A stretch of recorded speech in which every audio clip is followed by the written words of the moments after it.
Order! Order! You are an incorrigible delinquent at times. Behave yourself, man!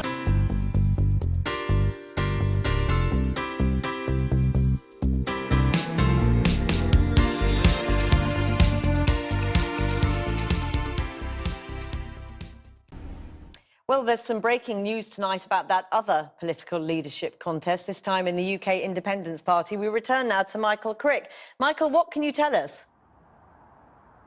Well, Channel 4 News learnt this afternoon, and it's been confirmed by the Gambling Commission, that they're carrying out an investigation into unusual betting patterns surrounding the UKIP leadership contest. And indeed, they've asked UKIP to carry out their own internal investigation as well. The Gambling Commission aren't saying much more about it, but I understand they also yesterday issued a warning to bookmakers about unusual betting patterns surrounding UKIP. This is very unusual, even across the gambling as a whole, let alone when it comes to political betting. Now, one allegation I've heard is that a senior individual in UKIP may have placed a large bet on Diane James sometime perhaps over the weekend. Now, what happened yesterday, you'll recall, is that Stephen Wolfe, who was the front runner, was blocked by the UKIP NEC, and Diane James immediately then became the favourite for the job. Indeed, her odds changed from 8 to 1, I think, on Paddy Power to 3 to 1 on. So if you put a bet on over the weekend, you'll be a very happy individual indeed. We'll come back to you in a minute, Michael, but a little earlier I spoke to one of UKIP's biggest financial backers, Aaron Banks. I asked him why his favoured candidate for the leadership race, Stephen Wolfe, had not made it onto the ballot paper. I think at the heart of it, there's a small clique of people within UKIP, within this NEC, that are basically making the rules up as they go along. It's pretty disgraceful.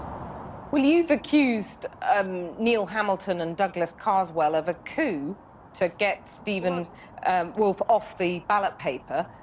On this programme last night, Neil Hamilton, who's the UKIP leader in the Welsh Assembly, as you know, said that there was an uncivil war by a small number of people who had disappointed their favoured candidate, couldn't organise himself to get his nomination papers in on time. He's got a point, hasn't he? Well, I think from Neil Hamilton's point of view, I think they are the small clique of people calling the shots, along with Douglas Carswell and a number of other people. As I said to you, they changed the rules to say you had to be a member 5 years, and it was 2 years. Then they try to exclude Stephen Wolfe on a technicality. I really think it's down to the membership of UKIP to decide the candidate they want, not a very small group of people. So if Diane James becomes leader, would you still be prepared to give money to UKIP? Well, I don't know what I'll do in the future. I mean, I was the largest individual donor to Brexit. I've given quite a lot of money to that cause. We won. I would love to see UKIP go ahead and do well, and I'd certainly consider it. Diane James is an excellent candidate. But if not Diane James, would you like to see Nigel Farage back at the helm? No, I think Nigel needs a rest. I mean, it's been his life work to achieve Brexit, and I think he's done brilliantly. And I think he cares about the party. I certainly think in terms of the constitutional reform, he's been pretty clear that changes need to happen. You know, for a lot of the time he was party leader, the same people on the NEC really were pretty unpleasant to him. And so... But you can have a rest and then return to the fray. You're not ruling that out. Well, you have to ask him. I'm not Nigel Farage. We're not married. Yeah, I'm asking what you'd like, though, as a friend of his. I certainly hope Nigel stays involved in politics, but I think I don't see it as party leader. I think in a different role, probably.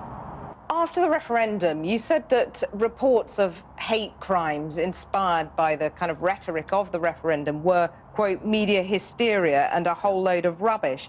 Actually, the official figures then proved that hate crime had risen considerably since the referendum. Would you like to apologise for those comments? No, I certainly wouldn't. I'd like you to clarify what you mean. I mean, is it reported hate crime? Is it actual hate crime? And the numbers from what to what? I mean, they were relatively small numbers, and I'm not saying... I mean, it's well, no, actually, just to give you some info on that, the official figures from police forces across England and Wales showed an increase in the first 2 weeks of July compared to the first 2 weeks of July last year, an increase of 20%. Something over 3,000 offences in those 2 weeks. Those are big numbers, and they're real numbers, aren't they? No, but you know, the thing about it is you say they're real. If the media starts to talk about it, then the numbers go up, and that's the fact of the matter. I think it's wrong whenever it happens, whether before Brexit or after. It plays no part in our national life. But by the same token, we have to realise that the 52% of people that voted for Brexit weren't racist, they were interested in other things. No, I'm not saying the 52% who voted for Brexit were racist. I'm not saying that at all, but I am saying that the hate crimes were not media hysteria, as you said. No, I'm saying if you give prominent publicity to it, it probably encourages the sort of people that are inclined to do it anyway. Aaron Banks, from the funder of UKIP there. I've been getting